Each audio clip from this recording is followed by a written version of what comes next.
เพิ่นก็ได้มาผูกแขนให้ทางไอ้น้อยเฮาจำนวน200,000กีบพี่น้องเอ้ยเนาะนี่ขอบคุณนำแม่ทางครอบครัวเด้อพ่อแม่เอ้ยให้อยู่ดีฮอบเอาน้ำจิตน้ำใจอันยิ่งใหญ่พี่น้องก็มีทางศาสตร์เนาะมีทางของกินมีทางนี่อันนี้ก็อยู่ในนี่ก็โอ้มีถ้วยมีบ่วงมีมักแตงมีหลายๆอย่างแล้วก็มีเครื่องใส่ของเด็กน้อยนี่อันนี้ได้ไปเติมแข้งเด้ได้เติมแข้งได้แข้งมาแป้งแข้งย้อนเบิ่งเพิ่นเอาเสื้อจื้อเบิ่งเพิ่นเอาขี้แก้วโอ้โดยแต่พวกลูกลงเหมือนปลาผลตัวแบบเกิดลูกสติ๊กเอาโดยขอบใจแม่ปลาซื้ออย่างโดยปลาเป็นปูมจังหวัดแม่เบิ่งอยากจะเรียกกันเนาะนี่ขึ้นมาเป็นเมืองนี่ขึ้นมาเป็นเรื่องราวที่อันเกือบจะบ่มีอยู่ในประเทศลาวหั่นล่ะแม่นแหละมาพี่ก็จนจักซี่เลยแม่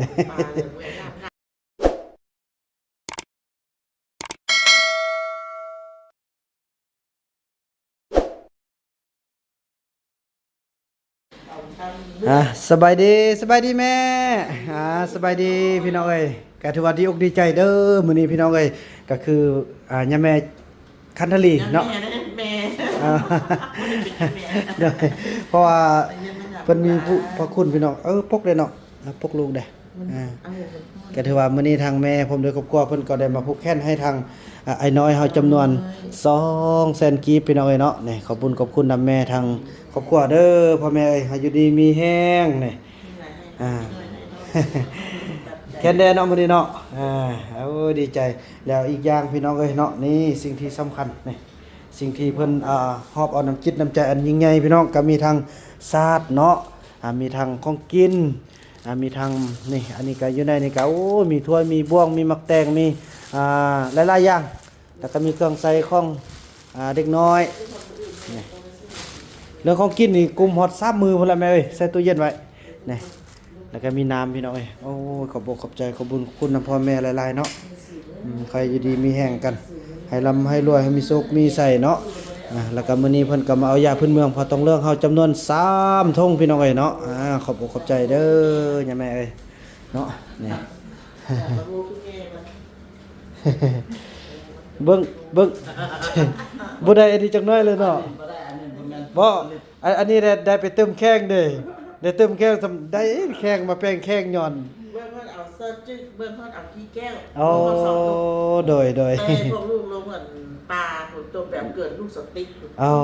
โดยขอบใจแม่ปลาซื้ออย่างโดยปลาเป็นปูมจังหวัดแม่เบิ่งอยากจะเรียกกันเนาะนี่ขึ้นมาเป็นเมืองนี่ขึ้นมาเป็นเรื่องราวที่อันเกือบจะบ่มีอยู่ในประเทศลาวหั่นล่ะแม่นแหละมาพี่ก็จนจักซี่เลยแม่เดี๋ยวนี้ยังเป็นห่วงอันสาวติ๊กกับสิเกียมมีลูกแล้วนะเนี่ยก็อีกอย่างก็นางอันนั้นได้นางจอมได้แม่เอ้ยนางจอมกับบ่เรือแล้วนางจอมลูกสาวคำนี้ใช่แล้วมันที่ผู้ชายบัดถึงดีเนาะผู้ชายสำขี้เราแม่ยากเจ้าแม่ยากเจ้าบัญชาผู้ชายสำขี้เราผู้หญิงสำกระเดะ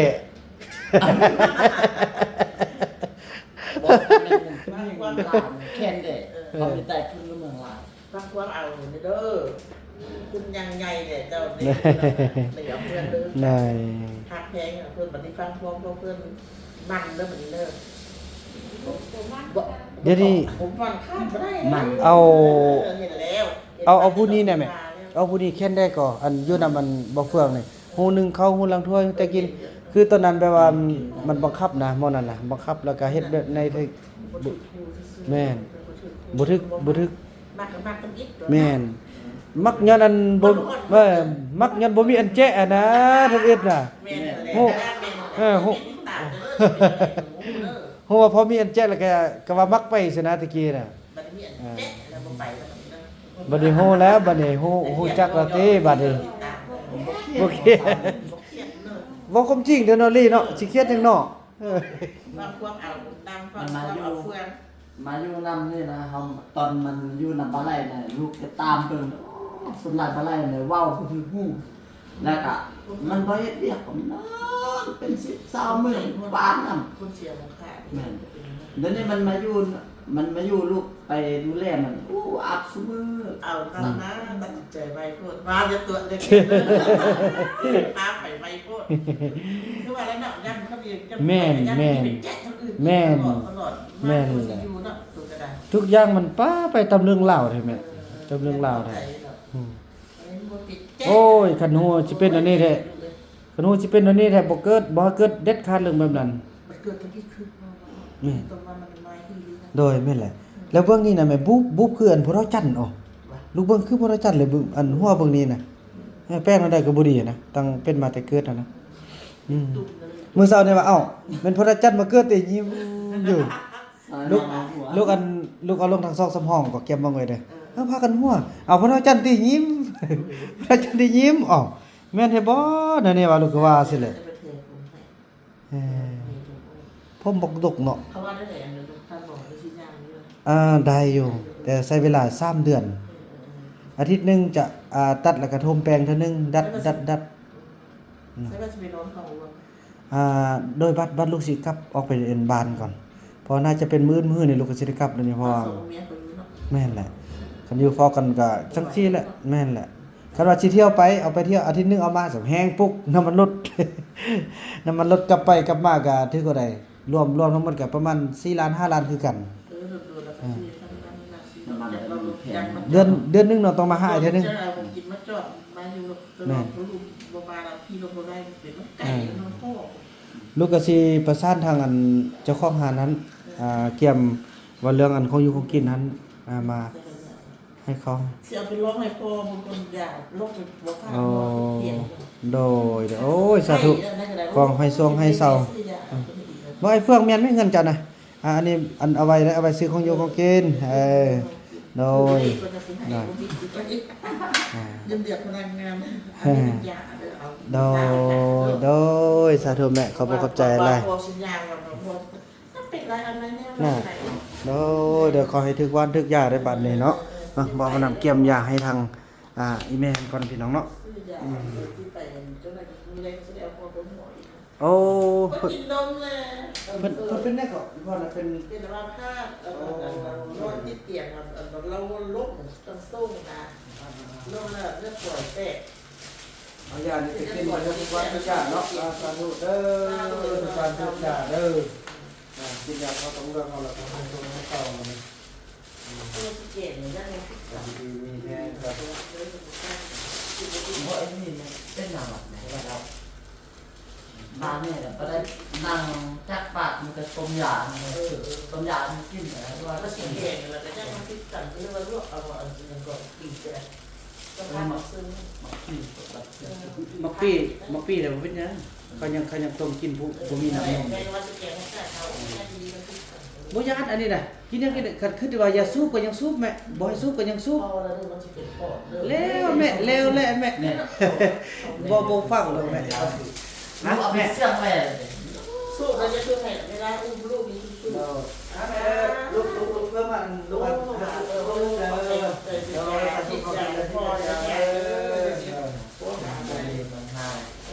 ดีมันให้มันช่วงมันเศร้า เอาช่วงเช้าจะมีตู้สิบใบคนเด้อ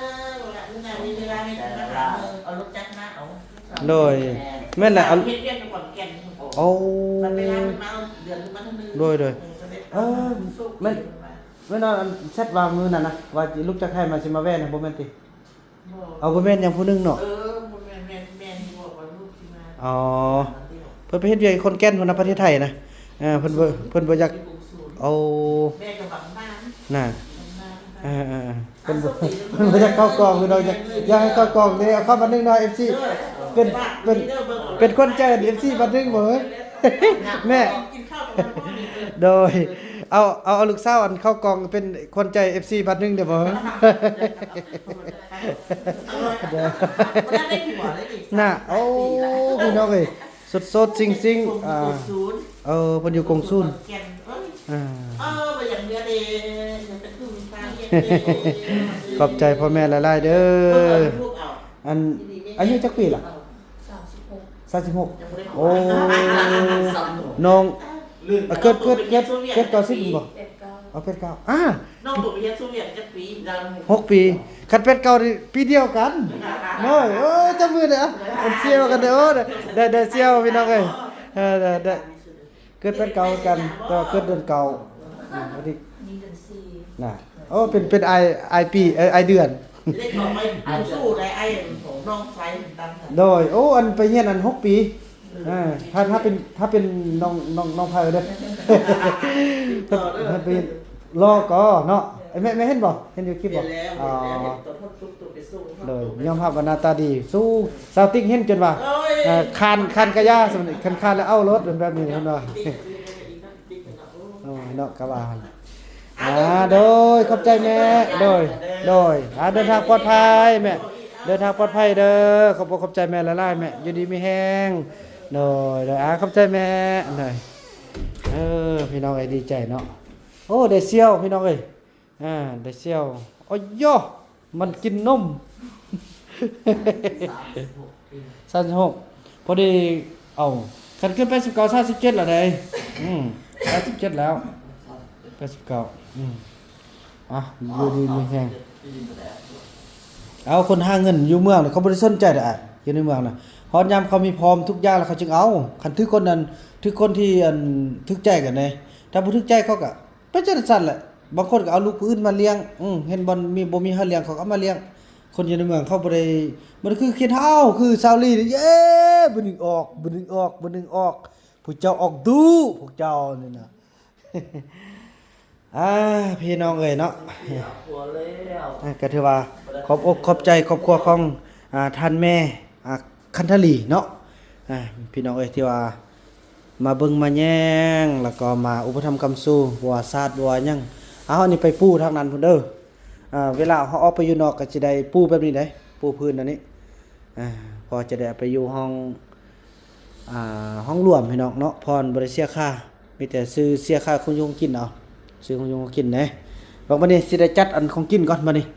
จัดของกินให้ทางโอ้ปิ่นก่อนโอ้ตัวเองเอาออกก็บ่บอกกันละปิ่นกองออกเอาแท้เอาว่าไปหาจัดของกินจัดของกินกันจัดของกินแล้วก็เตรียมกินข้าวกินน้ำเนาะ แป้งขึ้นเห็นตรงลำเสื้อแท้ดีใจเนาะโอ้ดีใจอันนี้ไปไว้ส่วนนั้นพุ่นนี่ส่วนข้าวน้อยอันนี้มีเครื่องที่เราเองก็แต่อันนี้สรุปแต่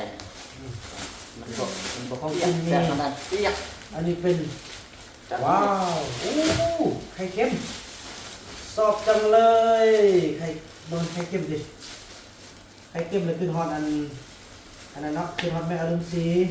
ขึ้นฮอตแม่เจนพี่น้องเลยเนาะโอ้ยแม่อรุณศรีคนฝากตอนนั้นฝากนำอยู่ในกล่องเนาะพอมาแม่ไทยโอ้ไข่ไก่ไข่เป็ดมีไข่เป็ดมีแจ่วโอ้แจ่วนั้นกินได้เลยได้ดิโอ้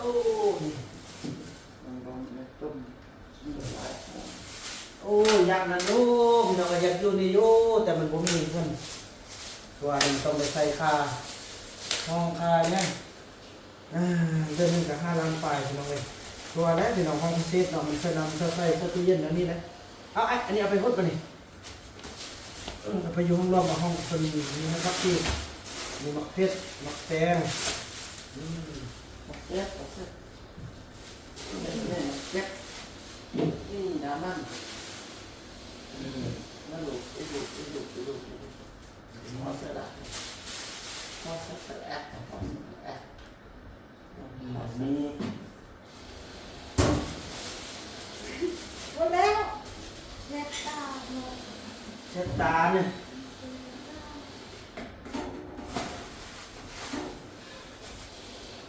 เป็นมัน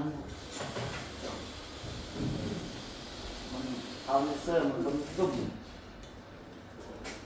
อันนั้นให้เนี่ยกุ้มจับปีเลยกุ้มจนนี่บาดเลย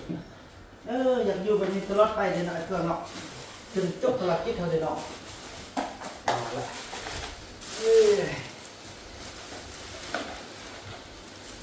ตุ๊บเค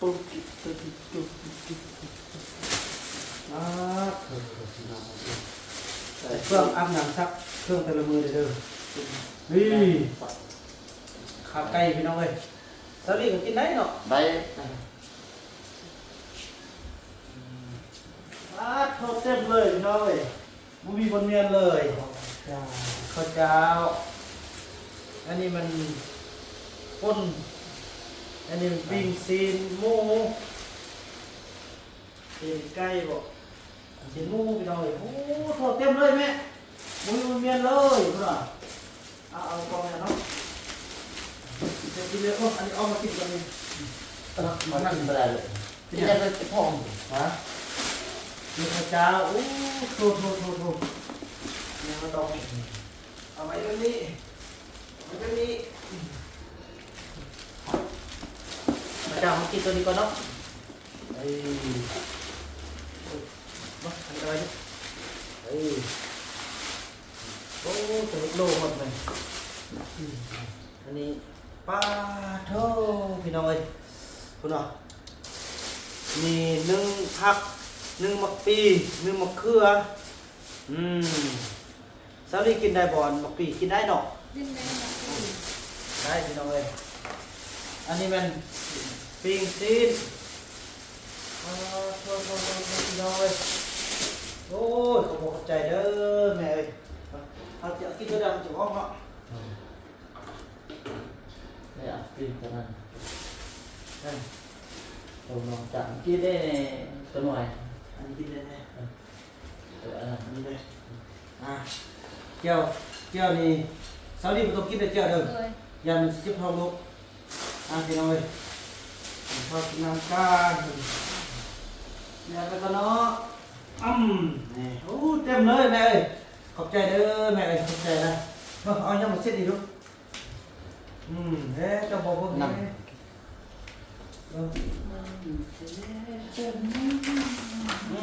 บอกเอาเนี่ยเพื่อนๆนะกระดานให้ได้อยู่กองนะเอ้ยพี่น้องเอ้ยอย่ามากินข้าวกินน้ำแล้วข้าวเหนียวข้าวเจ้านี่เขาแม่เอามาให้ละสุดยอดเลย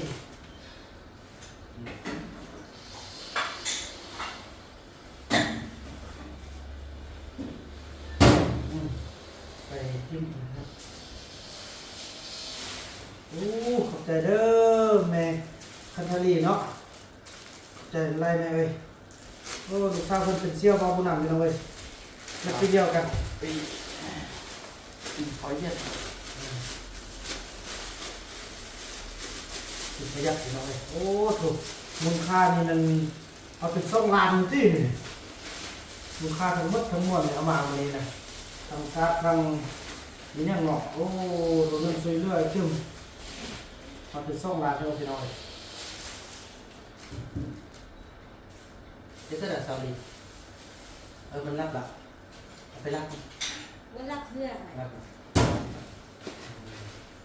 บ่หยับเถอะ โอ้พวกเขามีเลยเด้ บ่ได้หยับเถอะ บ่ได้รับเพิ่นเนี่ย